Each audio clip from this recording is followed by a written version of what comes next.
Welcome. I'm Beth with GeekWire, and on behalf of the entire GeekWire team, welcome to the hundreds of you tuning in live or on demand to this GeekWire Studios virtual event.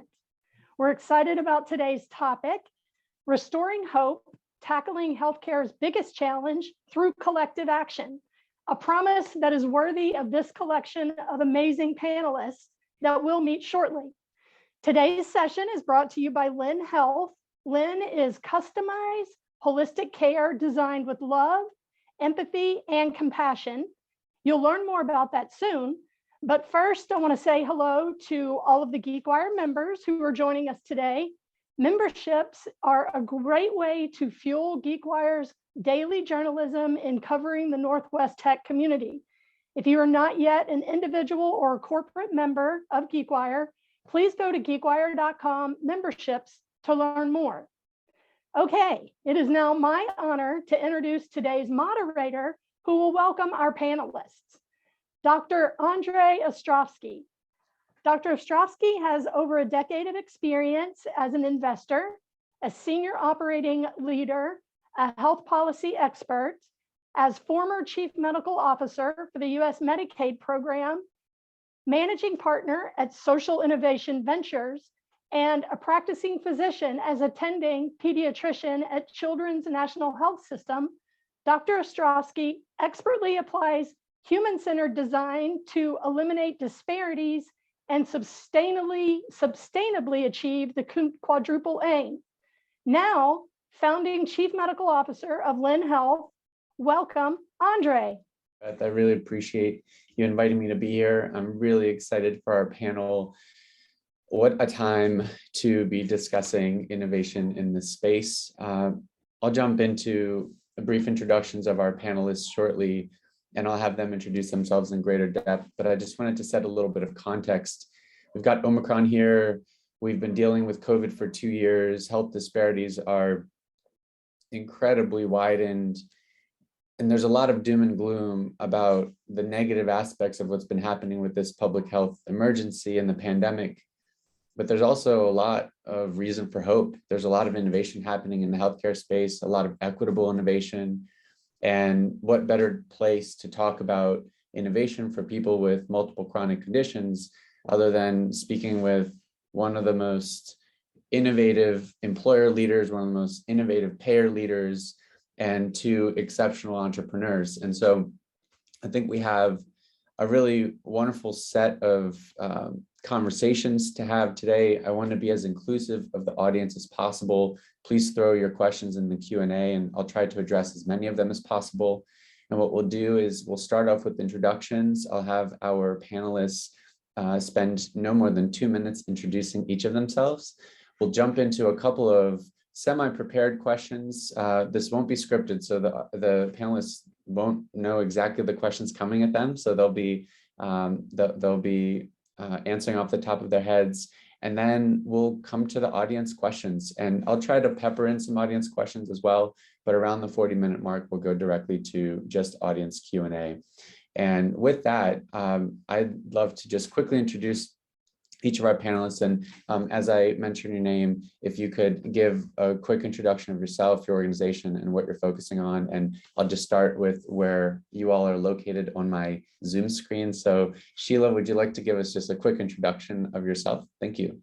Great. Thank you, Andrey. My name is Sheila Savageo. I'm the Global Health and Wellbeing Leader for General Motors. Very, very passionate, definitely around healthcare innovation, and really driven by what's most meaningful to our members. And when I think about it, it's really the patient journey and how to get to the best health outcomes possible to lead the best life that they can possibly lead. And as I think many are aware, we try all kinds of different innovations and partnerships really to engage on different conditions. So it's a pleasure being here today. Awesome. Thanks so much, Sheila. Next on my Zoom screen, I've got Mr. Rick Abbott, the man that's brought us all together today. Rick.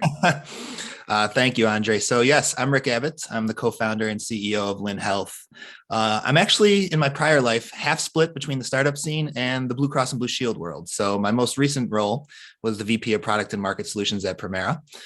Prior to that, was at 3 different startups at varying levels of stages. First was called HDMS. It was eventually an analytic company purchased by Aetna. The second was an early stage company at the time where I met Naomi, called Castlight. And the third was a company called Imagine Health, which is where I met Sheila, and actually building high performance networks, but actually started my career at the Blue Cross and Blue Shield Association. As I shared earlier, Lyn Health has been built, and we'll talk a little bit today, to really provide a different experience for people who are managing multiple chronic conditions. There are a myriad of solutions for those who manage one, for instance, diabetes or perhaps a behavioral health issue. But I venture to say in the commercial space, we are the first to actually tackle an endeavor to really solve the totality of a patient's need and a person's need from a healthcare perspective. So I'm excited to talk today. I'm obviously very lucky to be able to share such a panel with these 3 and you as well, Andrey. So thank you for having me. Thanks, Rick. Appreciate it. Next on my Zoom tiles, I've got Naomi Allen. Naomi? Great. Thank you so much, Andrey. A pleasure to be here. I am a serial entrepreneur. Brightline is my 4th company. I'm the CEO and co-founder of Brightline.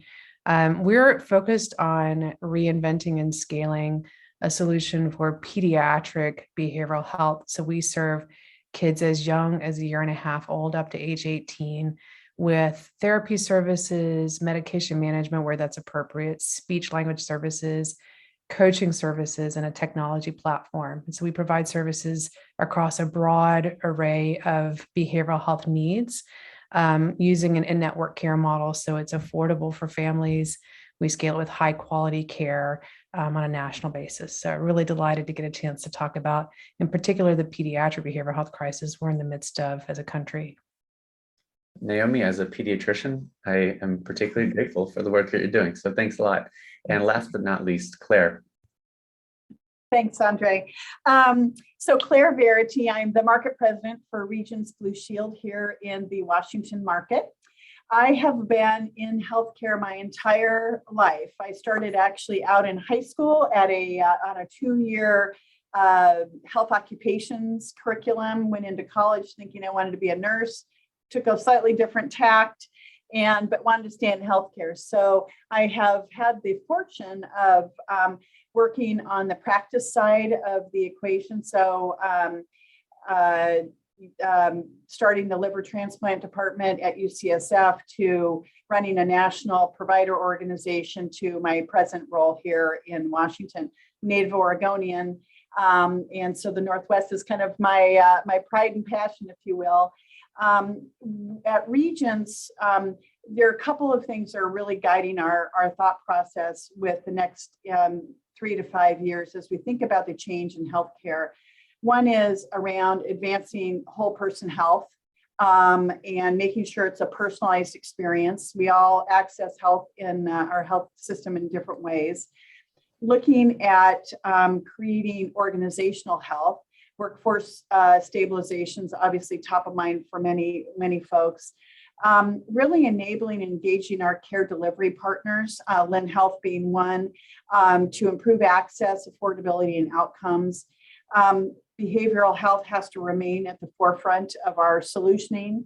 And then for me, as I grow my business and grow our footprint here, I'm obviously interested in growing what we refer to as economically sustainable growth, meaning that we want all of our business partners to succeed. We've got to find a common ground to get there. So I'm excited about the conversation today and so many wonderful innovators on our panel. I love that, Claire. Thank you. You set up the first question in a beautiful way, and I'll direct this question towards you, Claire, and towards Sheila. And I'll start with Sheila, and Claire, come back to you. Claire mentioned whole person health, and I have the privilege of investing in a good number of companies, several dozen companies, in fact, some across the Medicaid space, some across the Medicare space, and some across the employer space. Most companies are focused on a condition, but we're talking about people with more than just one condition. And Claire, you mentioned whole person health. That may involve more than one condition, may involve not just conditions. How are employers and how are payers advancing care for people with more than just one chronic condition. Sheila, any initial thoughts on that?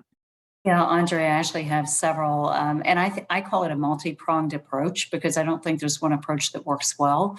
And I keep calling it kind of, and when you said the term, Claire, like, this holistic, right? Like you're a whole person. And I think we've forgotten about the person in the middle. And I think for way too long, we've been focused on the condition and not the human being. But if you think about it, one of the levers that we pull as employers is definitely what I call more around integrated care and population health management.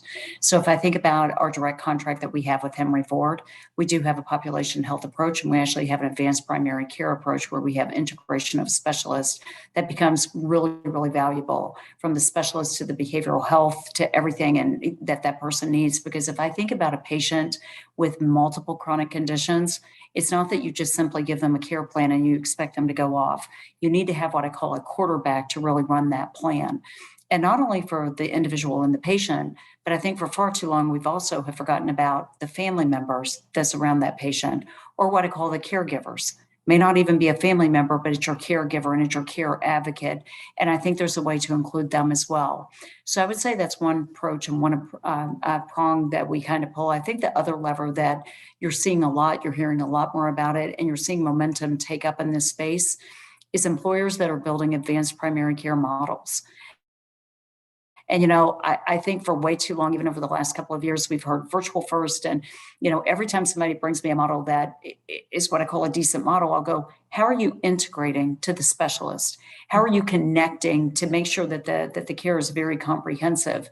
Because I think actually in the industry, we've had a lot of digital health solutions, but unfortunately they're standalone. And we've got to really get down to what I call the comprehensive care piece that goes around it. And I call it the integrated solution. So I think, Andre, those are the two key things, value-based solutions driving the quality where the quality needs to be driven. And then I think the other one is definitely advanced primary care. I think you're going to see a lot of uptick on that and integration of all the specialties. Sheila, you just created 6 more questions for me. I will try to get back to them. I appreciate that. But Claire, when you mentioned whole person health, can you help elaborate how specifically for either an employee or a member that has 2 or more chronic conditions, how that whole person health lens applies to them? Yeah, absolutely. And I think Sheila referenced it really, really well. I make the analogy back to when I was helping start up the liver transplant department at UCSF. It was a multidisciplinary team, from the biller to the surgeon, to the nurse, to the family members, to the whole ecosystem. And so I think about that, and I think about how we help people manage multiple chronic conditions. Unfortunately, that's just expanding in our world. We have a lot of people with different complexities, whether it's blood pressure to heart failure to cancer to multiple different chronic and sometimes terminal conditions. So I would agree on this advanced primary care model. We've gone, I'm probably going to age myself a little bit, but I've seen the buildup and the takedown of the HMO, the true HMO model of the 80s into the early 90s that kind of collapsed. We went to full choice, go wherever you want, whenever you want, to whomever you want, and being in those silos, to now bringing the pendulum back to say, what's the best way to make sure that whole person, and Sheila said it, it's not only me as an individual that might have multiple chronic conditions, but it's my family members, and maybe other people in my sphere that need to be brought in and part of the solutioning on the care team. But I do believe that advanced primary care model is going to be important to make those connection points to like a Lyn Health, where we're managing these very, very complex conditions that need that navigator. People just get lost in the system. So I think the more we can wrap people around the lower costs, better outcomes, everything will kind of emulate from there. Awesome, Claire. Thank you so much. You're describing the falling apart of HMOs, 80s to 90s. That's around the time I came to the United States as an immigrant from Ukraine, just as Ukraine was falling apart. But hopefully they'll be okay. I won't digress, but I will point out, as I transition over to a question from Naomi, I was on service last Sunday, and we're hearing Sheila and Claire talk about coordination of care, integrated care, navigation. I had a patient come in with what I thought was gastroenteritis, a little 18-month-old, but didn't have fever, and everyone else in the household also had similar symptoms. So spidey sense went off, and I thought, oh, yikes, maybe this could be carbon monoxide poisoning. Long story short, it was carbon monoxide poisoning, and the amount of coordination that it took to figure out how in the world to remediate that issue. Why was the landlord not putting in a carbon monoxide detector?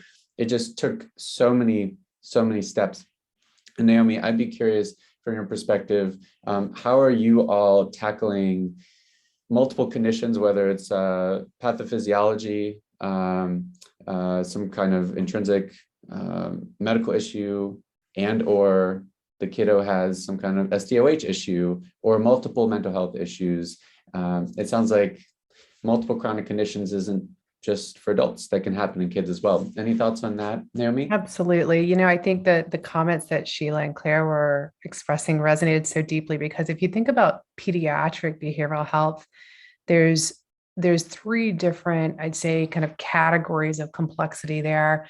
One is that kids are much likelier than adults to have comorbidities, multiple things going on. And so it's very common, for example, for a child that maybe has ADHD, for them to have comorbid anxiety. During COVID, we saw a spike around adolescents and teens that had body dysmorphia. So they're having real challenges in terms of their body and their body image that has a likelihood of an eating disorder. And those kids often have comorbid anxiety and depression. The anxiety and depression then make it much harder for to manage that eating disorder. We certainly saw during COVID a bunch of kids who are at greater risk of anxiety and depression due to not having a safe place to explore their gender orientation and sexual orientation. So increasing spike around anxiety with respect to gender and sexual orientation, untreated, that is also causing a higher utilization of emergency room. And so comorbidity, we say this kind of jokingly, unfortunately it's true, comorbidity is the norm when you're dealing with pediatric behavioral health. And so that's complexity number one. Complexity number two is that families are comorbid. And so if you are looking at a child with a behavioral health condition, their parents or caregivers in the household are 50% likelier to have anxiety or depression themselves. And so we have to keep a very close eye to managing not just towards clinical outcomes for the child, but also we use instruments to measure parent and caregiver stress scales as well. And then the context in which that child exists, right? So we do a lot of work at Brightline with care coordination if a child's receiving school-based services, or if we're completing a clinical intake with a child, we make sure that we're getting the right of information to go back to a pediatrician and share case notes. And that's not only the right thing to do in terms of supporting that family in the context, but it's also the right thing to do clinically. If you start a child on a stimulant medication pathway for ADHD, and their body weight changes, which is pretty common with the stimulant, you need to get a metabolic panel so that you're dosing at the right level. So this is, there's so much work around managing pediatric behavioral health in the context of those three levels of complexity. We feel very fortunate at Brightline that we've been on this journey with a set of leading health plans. I give Rick a ton of credit. When the company was 3 weeks old and he was still at Premera, he was literally the first person to raise his hand and say, I think you should come talk to the Premera team about the innovation you're driving. And so he was really the first one to identify the need here for a really new way of supporting pediatric behavioral health, because the norm is that you have kids with multiple chronic conditions at the same time. Thanks a lot, Naomi. Glad you're doing what you're doing. We certainly need it. Rick, I think I know the answer to this question. I'm a little biased. I got invited to the party to help design and co-found the company, but I do think the rest of the audience probably should hear. In response to what Sheila and Claire are pointing out around integrated care, whole person health, what makes your approach, what makes the Lyn Health approach any different in managing people with multiple chronic conditions? Yeah, so the first thing is we had Andrey Ostrovsky as a founding chief medical officer, which definitely helped. So I appreciate you taking my call when we decided to start the company. But I think what we've done is really twofold. So one, we are recognizing that we need to bring all of the resources across the ecosystem together and unburden patients from having to do all of that navigation on their own. So our care circle, as constructed, has 6 different components. There's a primary care physician, there's a licensed clinical social worker, a behavioral health practitioner, a nurse, a dietitian, and a pharmacist. And they are all wholly obsessed with how they can actually make that patient's life easier, understanding the unique clinical conditions they have, and really delivering a personalized experience, not just around their clinical plan, but as Sheila alluded to earlier, the other things that may be going on in their life that they want to solve for as well. They may have a caregiver who we can integrate into the model. They may have personal goals of wanting to be more mobile around the holidays. Perhaps there is something they want to do from a weight loss perspective. Maybe it's just they want to take back a part of their life, but at the same time, not have to give up and focus entirely on just being a set of medical conditions. So I think what that allows us to do, again, is see them as a whole person and say, we're going to wrap the entire experience around you instead of having you interact with 5, 6, maybe even 10 different stakeholders across the ecosystem. So I think that's one. And I think the other piece, which is somewhat coming through in the questions, and we'll address some of these at the end, but I saw Julie's. I think it's really important to also know that there's a human behind that digital interaction. So we're not just going to put you on a platform that will send you notifications, tell you to make sure you do this test and make sure you take your medication here. The social worker that I referenced earlier is someone we call a care partner, and they are entirely devoted to being available 24/7, 365, talk, video, chat, etc., for whatever needs you may have. Some of them may be clinical in nature, but from the first 100 patients we've seen, only a subset of the actual interactions have been focused on the clinical need. It's been, hey, I'd like to do this. Can you help me find that? I'd like to volunteer at a food bank, for instance. Can you find a place where I can do that? So again, it's someone entirely devoted to unburdening you, not just of your healthcare needs, but also empowering you to do the other things that you want to accomplish in your life. So I think that allows us to create trust, which will be a cornerstone of how people engage with us. And I think we're off to a pretty good start. Awesome, Rick. Thank you. You referenced this human component relative to the tech component, and it seems like tech is so important. And I'm curious, maybe to come back to Claire. Claire, when you're thinking of innovators coming in your direction and you're trying to consume a solution, how important is it to have the technology component? How important is it to have the human component? And is there a perfect ratio of tech versus human services? Or on the extremes, do you buy just pure tech, pure software, AI bot only with no human component? Or vice versa? Do you primarily actually just want services without much tech at all? Any thoughts on that, Claire? Yeah, I think it's interesting because coming out of the pandemic, there's been a huge flood, as we all know, of tech-enabled solutions. And they're good, right? They're things that enabled us to see practitioners, to seek care in an environment that was otherwise kind of shut down a little bit. And so you saw this an enormous explosion into virtual care from generally on average 3 to 5% utilization upwards of, off the charts, utilization of it. How I would say that balance between human and technology absolutely needs to play a role, whether it's in medical technology solutions, solutions on how to get care, access care, information, good. But I firmly believe that there needs to be that ecosystem that helps the individual. And Rick, you said a word that I think we cannot forget, which is how do we unburden people? We don't need to heap more on to a siloed universe that we live in from a medical perspective. So how do we unburden people? And sometimes that is just a conversation. If you're into net promoter system and so forth, people, the loyalty and trust and engagement all comes with kind of a combination, but a lot of it is how do you interact with people? And now some of the younger population may opt to do more technology, some with different, multiple chronic conditions, probably not ideal for that. And so I think you have to be alongside that person individually to find those solutions. I don't think there's one solution that will fit everybody. But I do think that there's a combination of it. But I also believe that we have such a complex health system, we need that human interaction that's supported by technology. That's great. Thanks, Claire. And I think there was a reference to trust. Rick, you mentioned the word trust. That really resonates, especially when there's technology involved. How do you make sure there is trust and people understand that it's not just ones and zeros, but someone who really empathizes and cares about you? Sheila, I welcome you to also contribute to that question, but I have a different question for you. You're welcome to tackle both if you want. But you said something really interesting about Henry Ford, which is you have a unique way of contracting with a massive health system.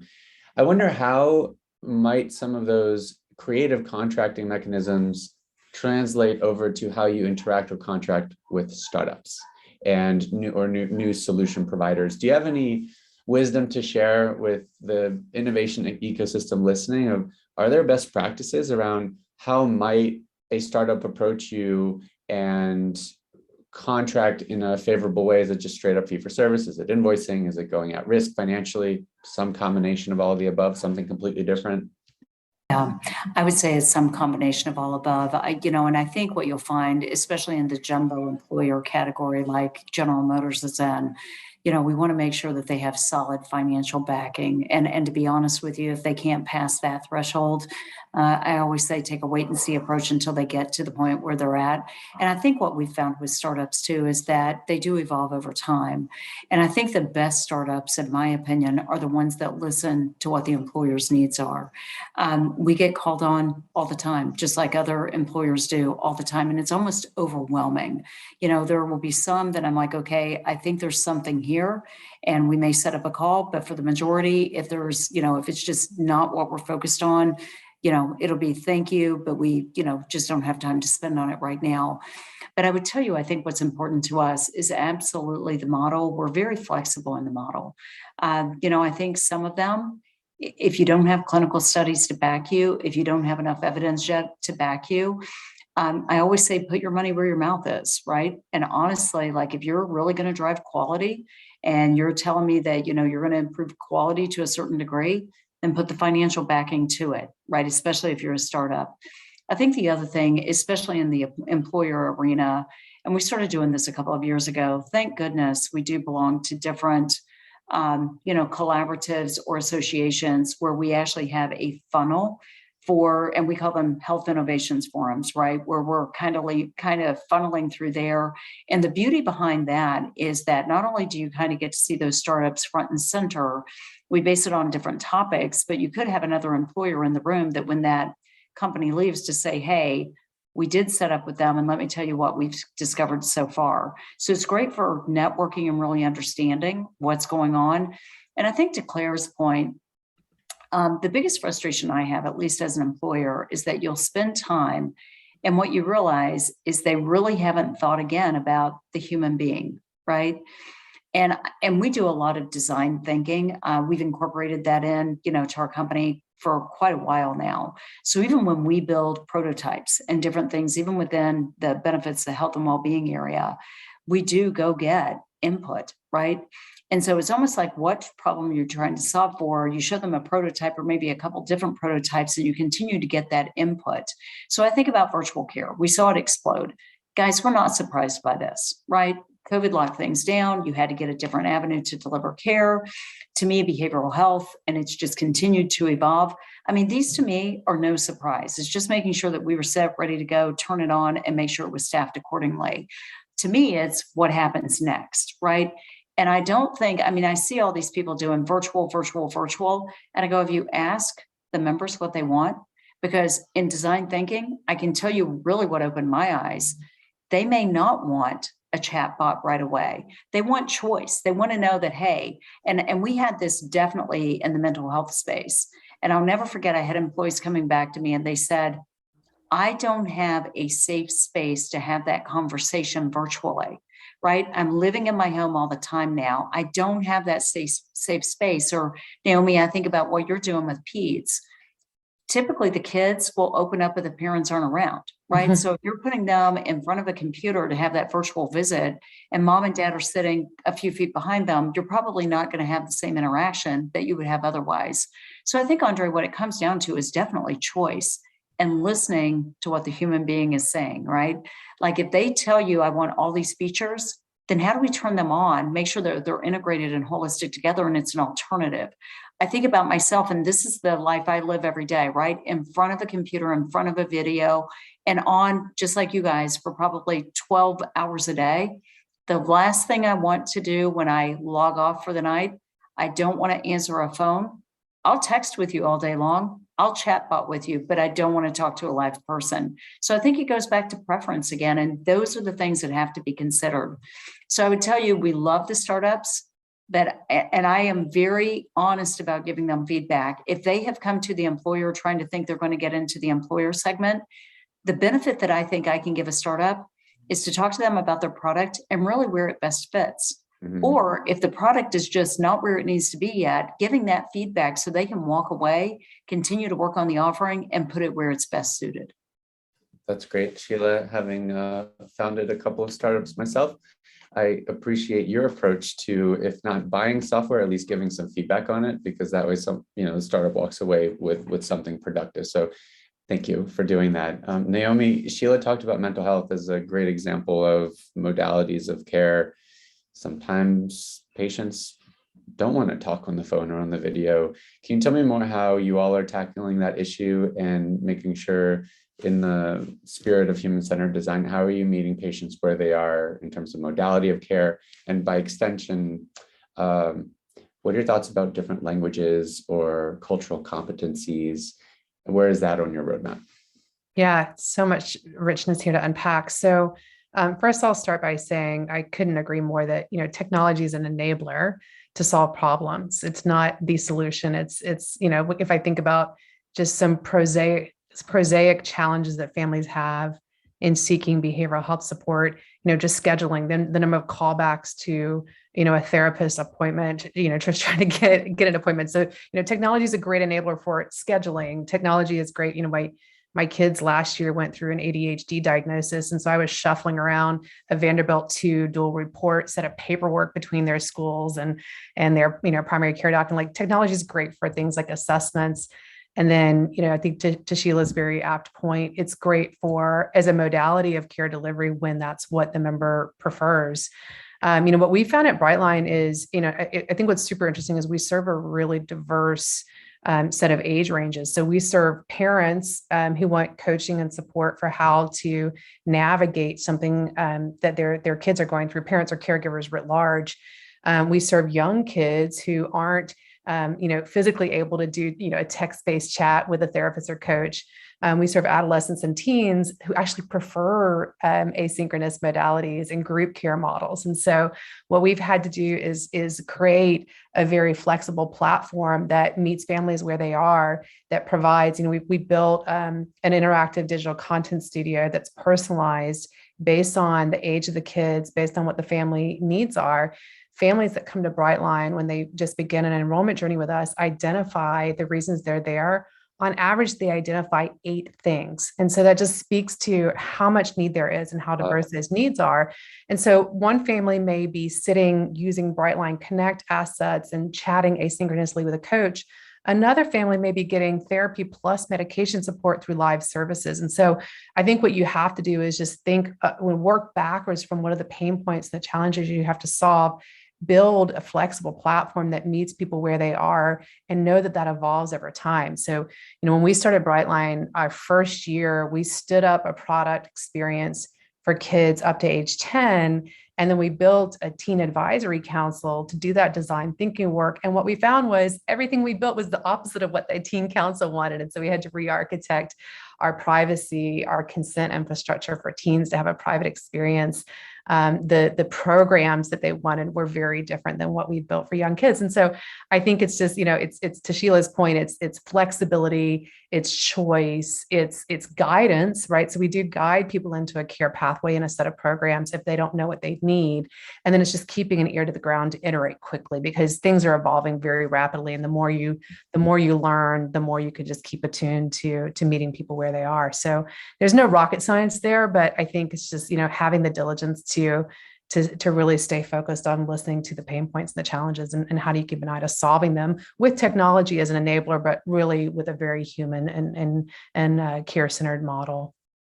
That's great. Thanks, Naomi. As you're describing this, I'm muting myself because my 7-year-old is 2 floors down yelling so loud. So I may be calling you for some of your services.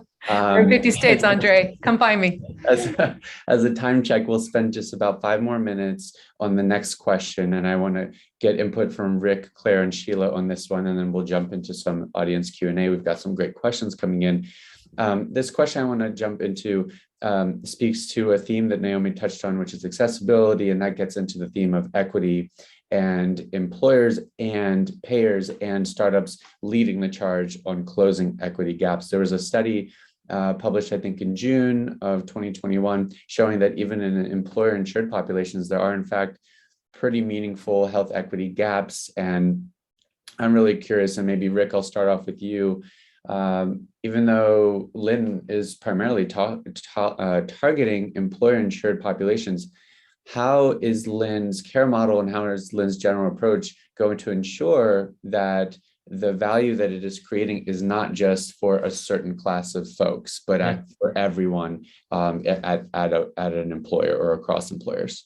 Yeah, so while we haven't announced all of our first generation of clients, they represent a number of different industries that anything from heavy tech all the way to manufacturing, logging, things like that. And what that really will allow us to do, at least with our Gen 1 product, is to understand each of the employees of those organizations. How different are they from both a clinical perspective?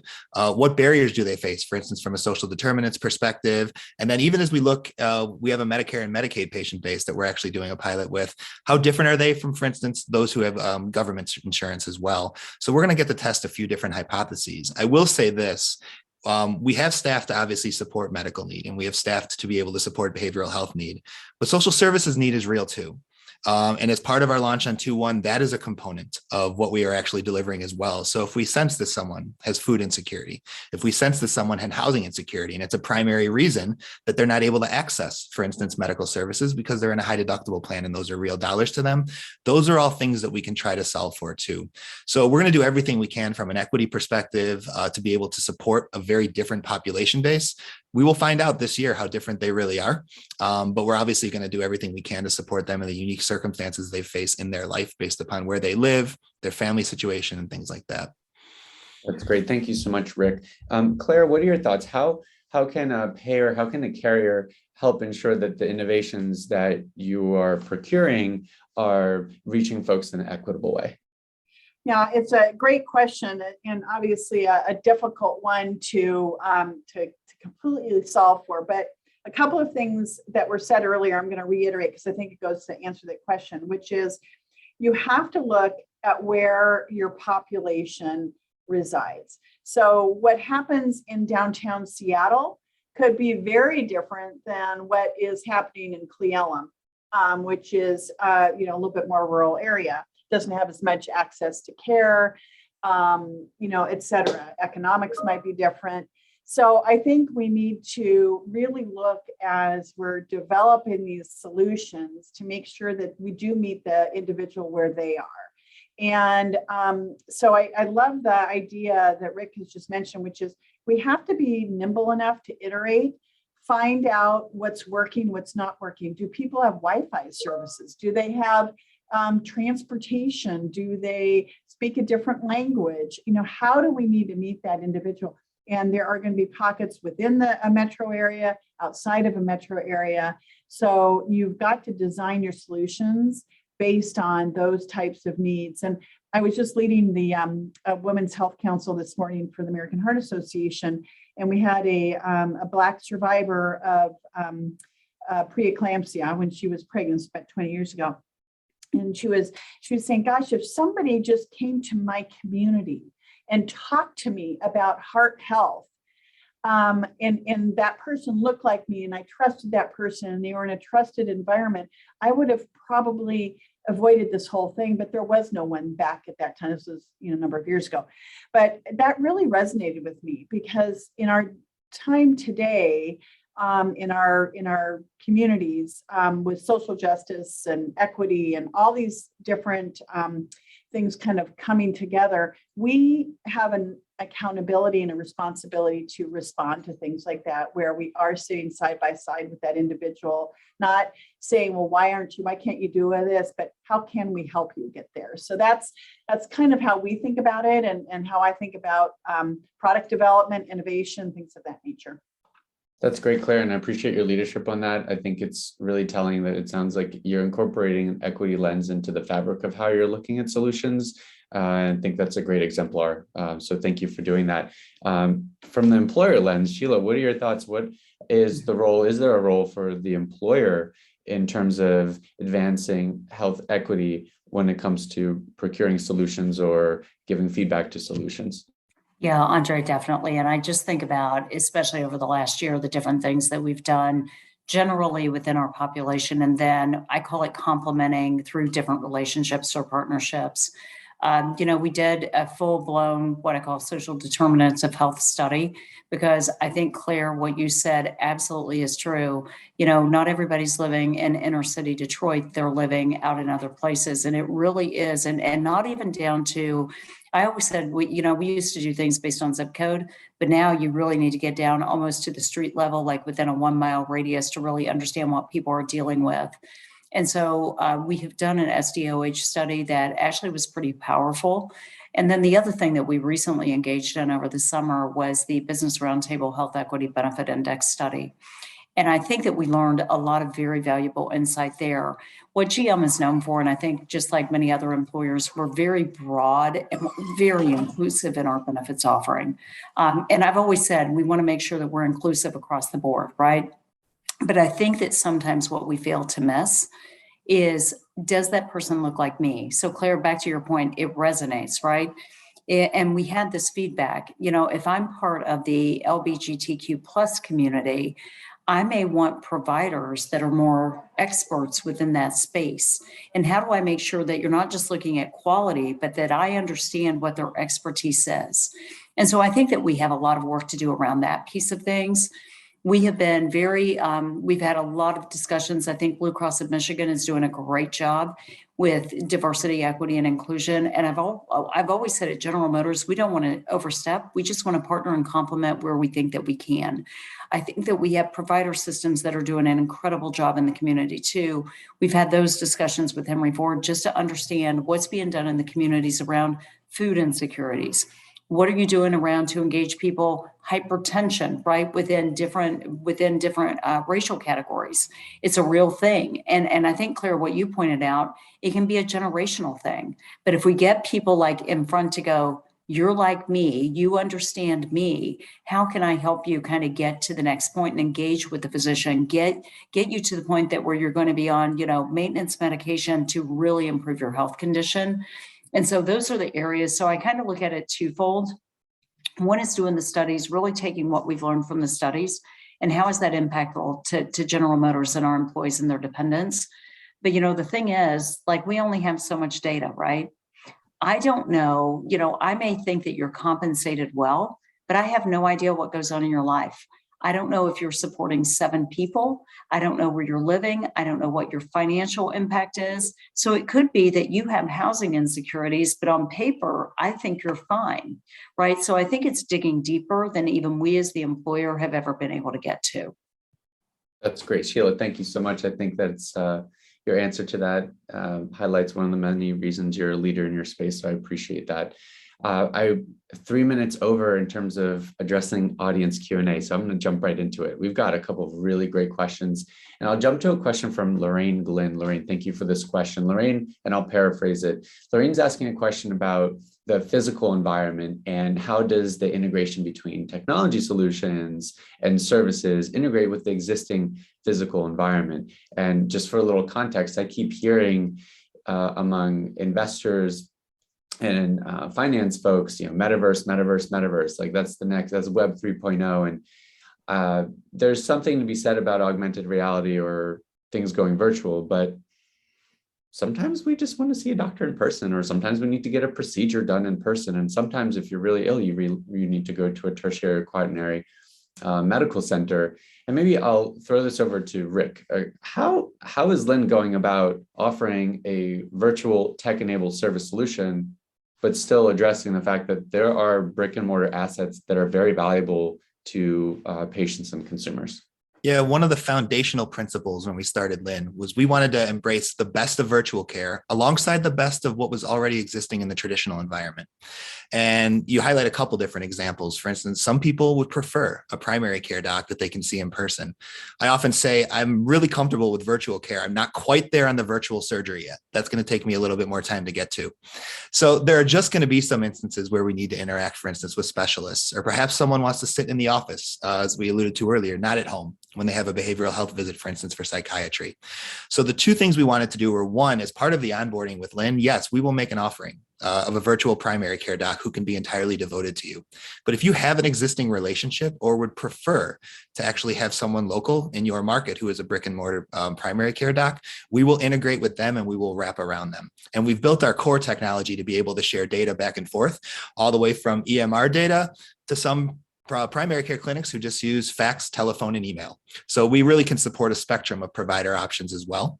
And the second thing is we want to organize where we don't necessarily have relationships, healthcare, especially on the specialty side, to the greatest extent that we can around quality. So we announced actually just this morning that we've been approved to receive the CMS data set, which will allow us to actually go ahead and actually look across the entire country. How well do physicians, health systems, et cetera, perform from a mortality perspective, an inpatient quality perspective, a complications perspective. So if someone is remote, and for instance, maybe they're out in Cle Elum, we can actually go into our data and say, while we don't have an existing relationship there, we do know from a quality perspective, Dr. Such and Such is the best orthopedist in that market. We'll go ahead and get you the referral there, get you the time, and you can rest easy knowing you're at the best place. So again, we obviously want to build around the brick and mortar ecosystem. We'll have some announcements around actual provider partners who are working with us to manage our patients. But from a national perspective, we are going to be completely obsessed with getting people to the highest quality options and believe that the traditional healthcare system, the traditional providers have an absolutely have a part in the care that we're delivering.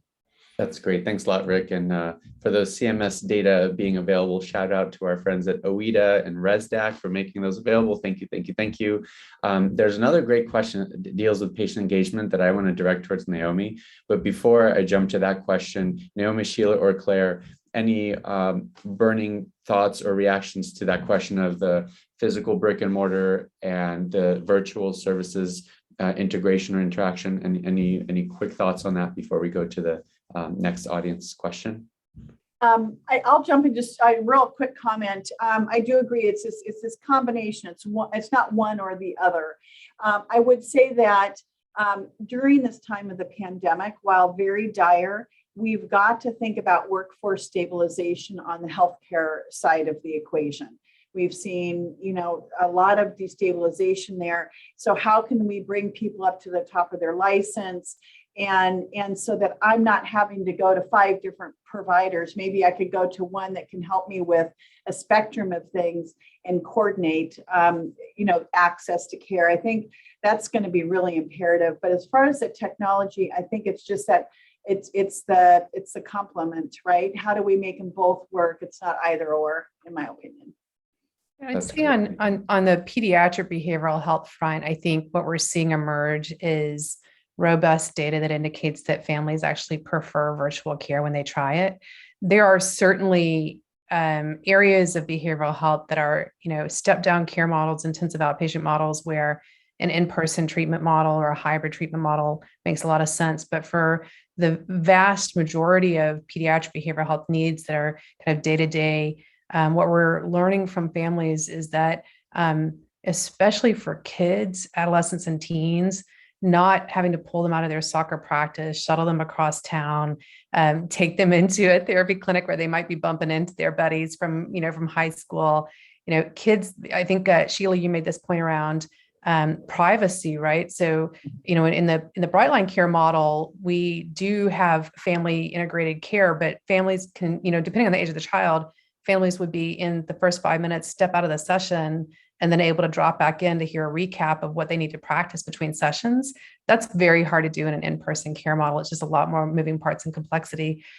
So we see a lot of excitement for families to have the privacy, the convenience, and for kids to be in their own native context, to being able to have therapy or coaching in their own homes. I think the other piece that's worth mentioning is with respect to virtual care, 75% of the counties in the US don't have a single child or adolescent psychiatrist.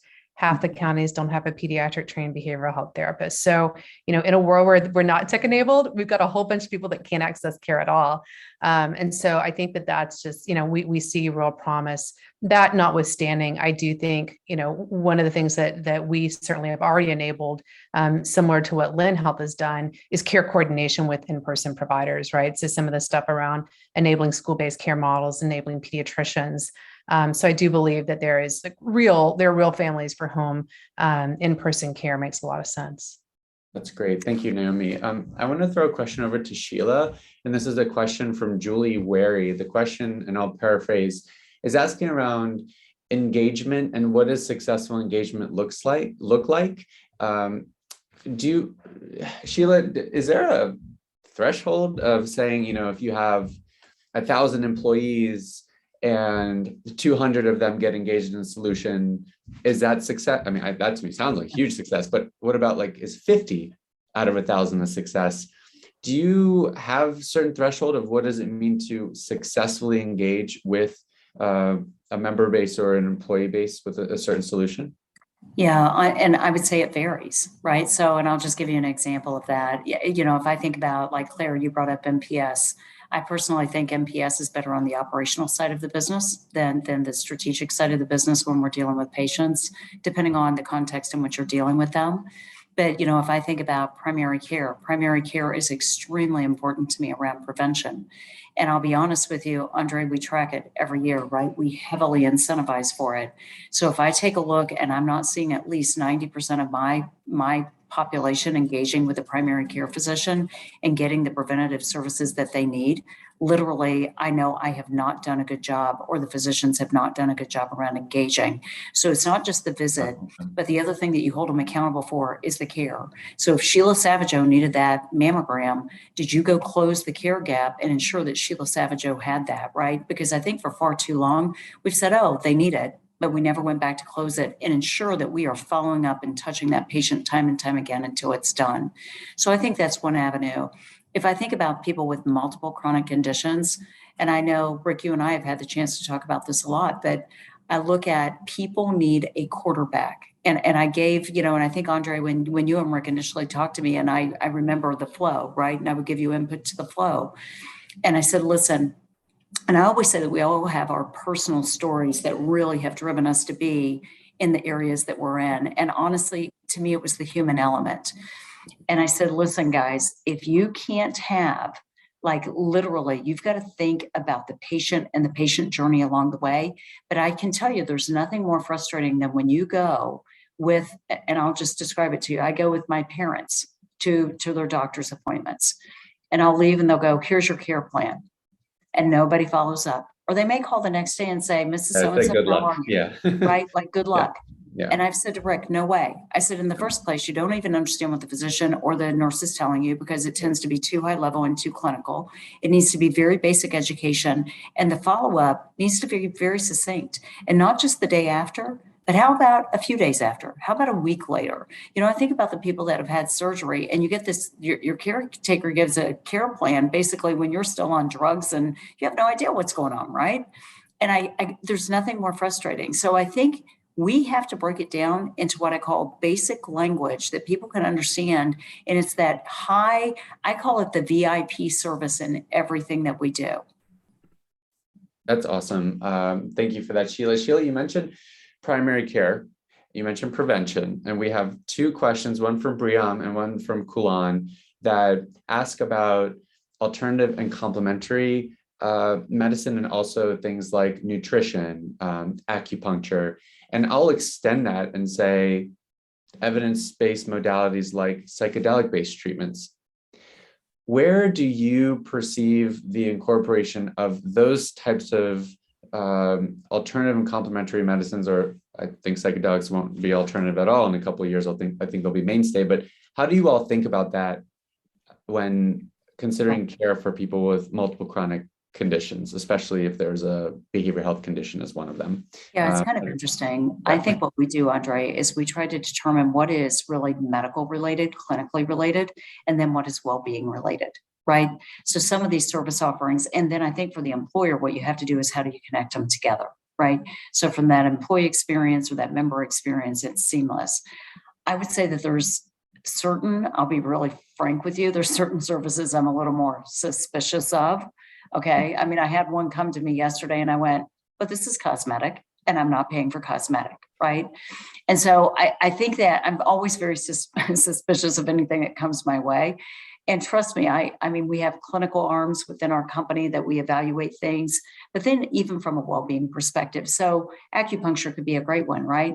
It could be that I have that MSK condition, but hey, I'm not to the point where I need, maybe not chiropractic care, maybe not, pain management, and maybe it's a pain management therapy. Absolutely, we're open to those things. But I would tell you that we do evaluate each and everything independently. And there's a lot of things that I do the smell test on. That's great. That's great. I appreciate that, Sheila. Claire, any thoughts on that? How you all are thinking about either alternative complementary medicine or maybe that, do you think about it as a framework of wellness versus medical? Any thoughts on that?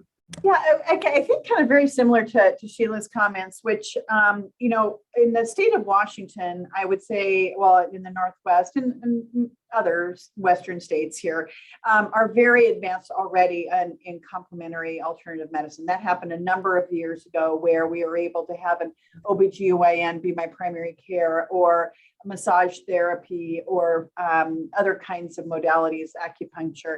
So it's kind of the Eastern Western medicine kind of meeting. I think we probably lean a little bit more to the scientific side of things versus experimental. That's kind of a dividing line for us sometimes when we think about policy. But certainly from thank you, by the way, for that dividing line, Claire. Yeah. But I think from a wellness perspective, we also look to figure out how do we create access to something that could be something important to an employer.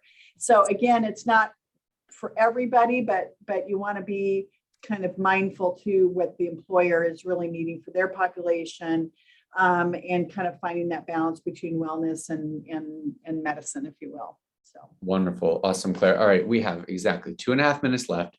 I'm going to do editorial privilege, and I will ask us to have each of you respond in 30 seconds to the following question, which came in, and I apologize, I don't have attribution. I don't know who submitted it, but thank you for submitting it. And the question basically stems from, okay, we've got people like Naomi and Rick who are incredibly well connected. They can get a meeting with a Sheila. They can get a meeting with a Claire. But what about folks that aren't a brand name in the healthcare space, but have an amazing idea, and maybe they don't look like us, maybe they have a different background, but have an amazing idea? How, in 30 seconds, what is each of your recommendations for those folks that are perhaps earlier in their career to get an audience to pitch their idea and or to get feedback on their idea? And Naomi, maybe I'll start with you. You're first on my tiles. 30 seconds.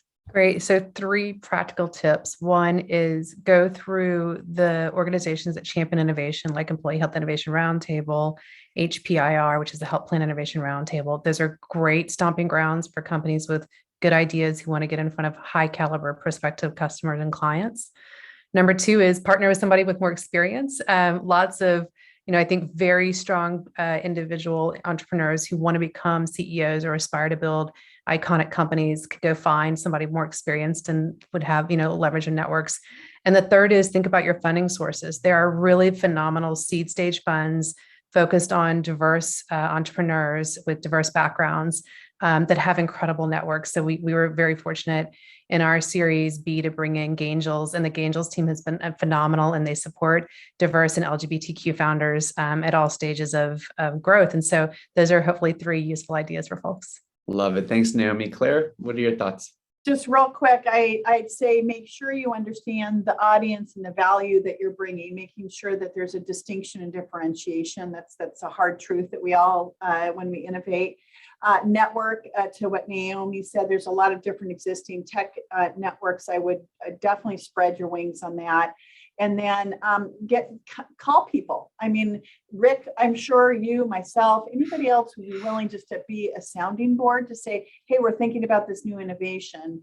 What do you think in your marketplace if it happens to be kind of more of a marketplace based solution? So those are kind of my initial thoughts. I love it, Clara. Thank you. Sheila, quick thought on that? Yeah, so Andre, I would tell you, and it's kind of funny, we do this in the employer space. I call it phone a friend. Pick up the phone and call friends. Even if they're not friends, they'll be friends if they hear your spiel, and they are.